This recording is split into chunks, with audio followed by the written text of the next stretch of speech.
ជាករណីមួយដែលក្មេងប្រុសគាត់មានការបលែងគ្នាទៅក៏វាយចំពងស្វារយៈពេល2ថ្ងៃហើយយើងធ្វើការសិក្សាទៅលើ ecography de la bouche អេកូសាស្ត្រទៅលើស្រោមពងស្វានេះយើងសិក្សាលើគ្រាប់ពងស្វានេះទៅយើងឃើញហើមហើយឃើញមានឈាមទៀត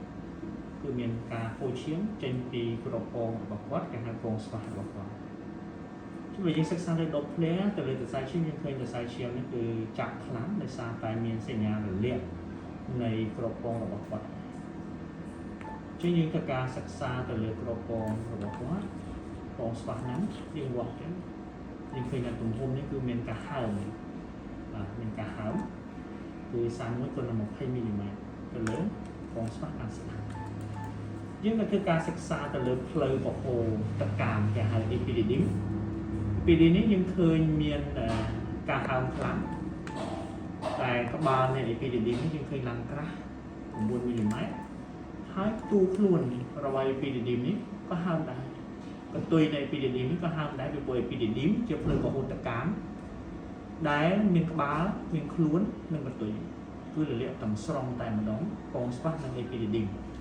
ជាគេហៅ epididymic ហើយនិង occipic ឬ epididymo-occipic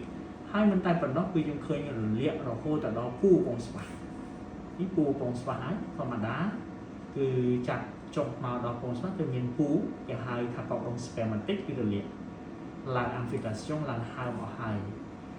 អញ្ចឹងគេហៅថា funicular អញ្ចឹងគឺការរលាកនៃពូពងស្វាតែប៉ុណ្ណានៅផ្នែកនៃ epididyme នេះយើងឃើញគិសមកគ្រាប់យើងក៏សិក្សាទៅលើទំហំគិសទៅគឺនេះអាចនឹងមានអាចគាត់នឹងមានតាំងពីកំណើតមកប៉ុន្តែវាជារបស់ slow ទេมันមានបញ្ហាគួរឲ្យកត់សម្គាល់ទេគាត់នឹងធ្វើការតាមដានទៅបានហើយករណីខ្លះវាក៏អាចធំហើយករណីខ្លះក៏អាចត្រឡប់បាត់ទៅវិញដែរគឺនៅលើ epididyme ទំហំ3គុណនឹង 3.3 គុណនឹង 3.9 មីលីម៉ែត្រនៅពេលនេះយើងឃើញឈាមយើងធ្វើការវាស់កម្រិតឈាមដែលនៅក្នុងបរិមាណឈាមដែលនៅក្នុងពងស្វារបស់ឈាមនេះគឺយើងឃើញមាន debris evacuation គឺសុទ្ធតែជាកំណត់ឈាមហើយសរសៃហ្នឹងសុទ្ធតែជាកំណត់ឈាមកាយយោបាទ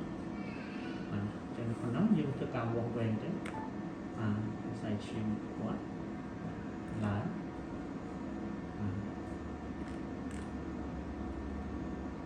យើងវាស់កម្រិតទឹកដែលនៅលើដែលនៅក្នុងស្រោមនៃពងស្វាគេហៅថាអេម៉ូតូអ៊ីដ្រូសែលមានន័យថាមានទាំងឈាមហើយមានទាំងទឹកល្ងីនៅក្នុង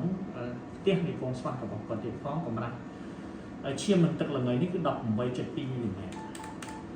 អញ្ចឹងករណីនេះគឺជាករណីមួយដែលមានការប៉ះទង្គិចទៅលើពងស្វា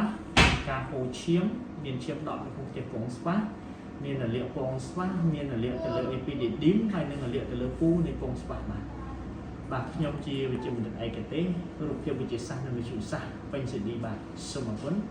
សូមគោរពលា